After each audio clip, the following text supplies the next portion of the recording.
The appearance of it is unethical, and it is something that cannot happen.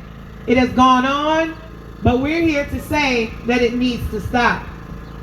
It needs to stop. People cannot just sit in office and do what they want to do. And I'll tell you this has been happening for a very long time, meaning a lot of us that are standing here have allowed it as well. I want us to allow that to register for a moment. We've seen these tactics for a long time, but we have not said anything. So we have to hold ourselves accountable as well, and then moving forward say that I don't care who it is. If we see injustice, if we see that something is unethical, we will use our voices. We will sound the alarm. We won't run a hate campaign, but we will stand up for righteousness. This is not about hate, it's righteous indignation to say that the way the system is run is not appropriate. And it allows some people to do what they want to do. So we're going to leave the floor for the voice of the people, because that's what's most important. This is not the Survivor Speak Show. This is about we the people using their voices. So right here, right now, we're going to have Miss Joanne McCullough to come and share a little more of why we're here.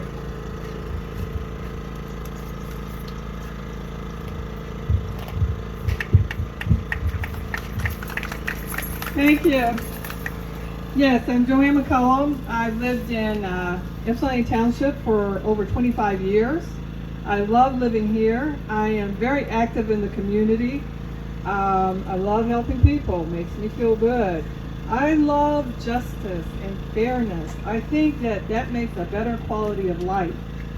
And so I have been opposing what Karen Lovejoy Rowe and Heather Jarrell Rowe had done to get her on the ballot. So I'm just going to tell you what happened to me on one of those events. I was doing a peaceful protest on June 24th. I staged a peaceful protest opposing the actions of Karen Lovejoy Rowe and Heather Jarrell Rowe for deceiving residents and conspiring to keep the clerk's seat in the family. The protest took place in front of the Ypsilanti Township Civic Center from 2 to 3 p.m.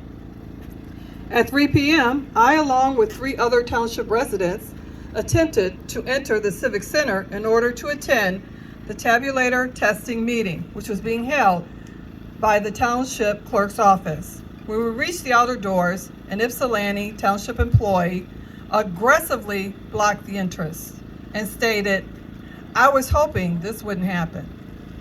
He assumed that we needed to go to the bathroom or get water as opposed to having business at the Civic Center. When I informed him we were there for the tabulator testing meeting, he still didn't let me in, but instead started asking me where the meeting was. It was only after I reminded him that he was preventing my access along with everyone else's to a public building that he eventually let me through and said that he just had to check me in. After checking in, I walked towards the clerk's receiving desk and saw 2 of Ypsilanti Township Board of Trustees Election Commission members, Monica Ross Williams and Stan Eldridge, motion for me to come behind the counter to join them in the meeting. At that point, Clerk Rowe said she wasn't sure if the public could attend the tabulator meeting and that the state has laws. Clerk Rowe said she would call and find out those laws, but proceeded to start the tabulator test anyways, prior to finding out if the public could attend and still prevented me from viewing the testing. The 2 trustees went to the meeting and I was asked to return to the lobby to have a seat. After ensuring my fellow residents were checked inappropriately, we were told to leave the entrance area and to sit down. At that point, another employee came to remove the chairs in the lobby that we were going to sit in. When I asked why, he said, "That's what I was told to do."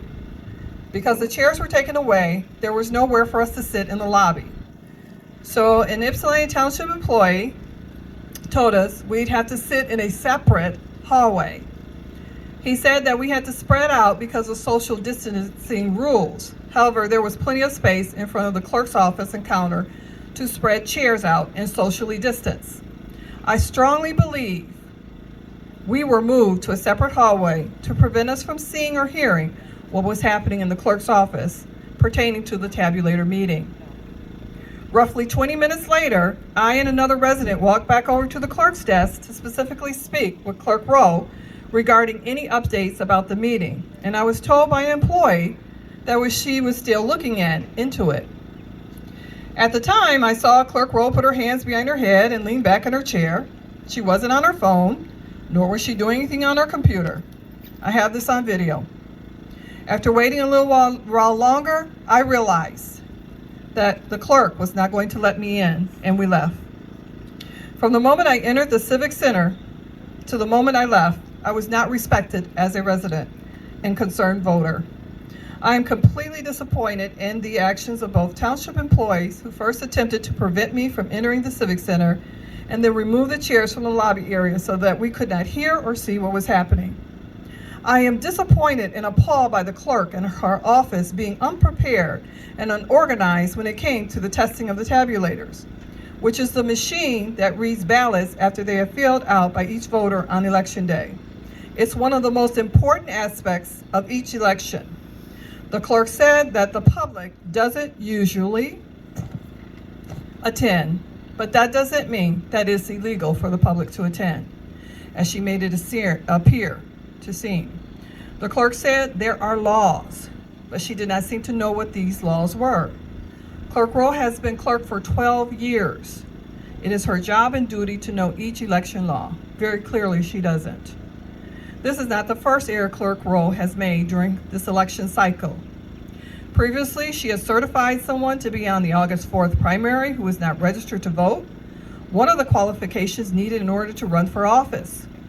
She allowed 3 additional people to be placed on the ballot who had errors in their signature line of their affidavits, one of whom being her daughter-in-law, Heather Jarrell Rowe. She has refused to properly record board meeting minutes verbatim.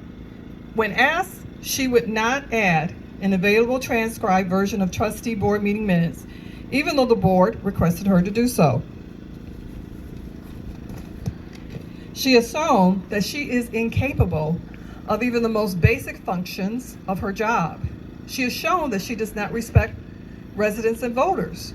And she has shown that she does not appreciate Black voices, but rather thinks she knows better, as evidenced not only by her behavior on June 24th, but also by her last-minute switch and jump into the Washtenaw County Commissioner race for District 5. Already